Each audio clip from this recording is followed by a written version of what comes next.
Ժողովուրդ օրաթերթը գրում է. այսօր մայիսի 28-ն է Հանրապետության օրը։ 1918 թվականին Հայաստանի առաջին հանրապետության անկախության հռչակումը խորհրդանշող ազգային տոն է։ Սա համազգային համապետական նշանակության օր է, որը սովորաբար նշվում է զորահանդեսներով, հրավառություններով, համերգներով և շքերթներով, քանի որ այն պատկանում է ողջ հայ ժողովրդին, այլ ոչ թե որևէ քաղաքական ուժի։ Սակայն ինչպես պարզվում է, այս տարվա տոնական զորահանդեսը գործող իշխանությունների համար ոչ թե ազգային զարթոնքի և միասնության խորհուրդ ունի, այլ վերածվել է նեղ կուսակցական ՔՊԱ-ական խրախճանքի։ Ժողովուրդ օրաթերթը կապ հաստատեց ԱԺ Հայաստան խմբակցության ընդդիմադիր պատգամավորների հետ, պարզելու համար, թե արդյոք նրանք պաշտոնական հրավեր կամ ծանուցում ստացել են մասնակցելու տոնական միջոցառմանը, թե ոչ։ Պատկերը մեղմ ասած զավեշտալի է։ Խմբակցության և ոչ մի պատգամավոր տեղյակ չէր որևէ հրավերից, ու խնդիրը այն չէ, թե չեն նկատել, պարզապես չկա որևէ նամակ, որ նկատեն։ Ժողովուրդ օրաթերթը գրում է. ժողովրդի բացառիկ տեղեկություններով վարչապետ Նիկոլ Փաշինյանի կինը Աննա Հակոբյանը, որը քարոզարշավի ընթացքում մինչ այս չի ուղեկցել ամուսնուն հանրային հանդիպումներին, իր շրջապատում հայտնել է, որ քարոզարշավի վերջին օրը ընտանիքը միասնական կհայտնվի բեմում, ընդգծելով ընտանիքի աջակցությունը ընտրարշավի եզրափակիչ փուլում։ Ժողովուրդ օրաթերթը գրում է. Միեդում հայ գերիների շահերի ներկայացուցիչ Սիրանույշ Սահակյանը հայտնել է, որ Ռուբեն Վարդանյանի գործը Բաքվի վերաքննիչ դատարանում չի քննվելու, քանի որ նա սկզբից հրաժարվել էր բողոքարկումից, այն համարելով անարդյունավետ։ Սահակյանի խոսքով սոցիալական ցանցերում շրջանառվող տեղեկությունները, թե Վարդանյանը կարող է ազատ արձակվել կամ արտահանձնվել Ուկրաինա, իրականությանը չեն համապատասխանում։ Նրա գնահատմամբ դրանք կարող են լինել պետական մակարդակով ուղղորդվող հակաքարոզչական տեղեկություններ։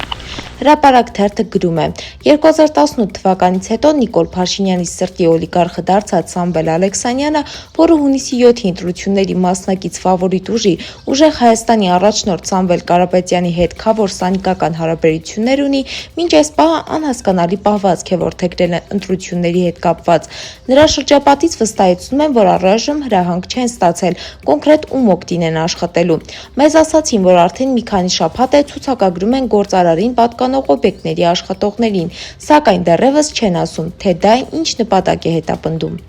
Հրապարակ թերթը գրում է. վերջին 2 օրերին պետության թիվ 1 օրենսդիր կառույց ազգային ժողովը ուղղակի անտերության է մատնված, հնարավոր չի լինում նիստ գումարել քվորումի բացակայության պատճառով։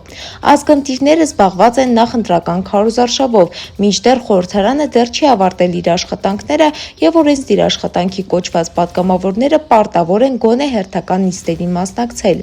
Հրապարակ թերթը գրում է. մայիսի 25-ին Գյումրիում Շիրակի մարզում քարոզարշավից հետո հանրահավաքի համար ՔՊ-ն տիտանական ջանքեր է գործադրել, որպեսզի չկրկնվի նախորդ անհաջող փորձը։ Մեզ պատմեցին, որ վարչական տեռորի են ենթարկվել համայնքային նշանակության բոլոր կառույցների աշխատակիցները, որոնց պարտադրել են մեկ մարդու պես ներկա գտնվել Վարդանանց հրապարակում։ Մեծ թվով մարդիկ բերվել են Երևանից, որոնց 1-2 ժամ առաջ ազատել են աշխատանքից, որ Գյումրի մեկնեն, բայց հատկապես մեծ թիվ են կազմել Շիրակի մարզի այլ համայնքներից բերվածները և Գյումրուն հարակից զորամասերի զինծառայողները, որոնց մի մասին ասվել է քաղաքացիական հագուստով եկեք հանրահավաքի։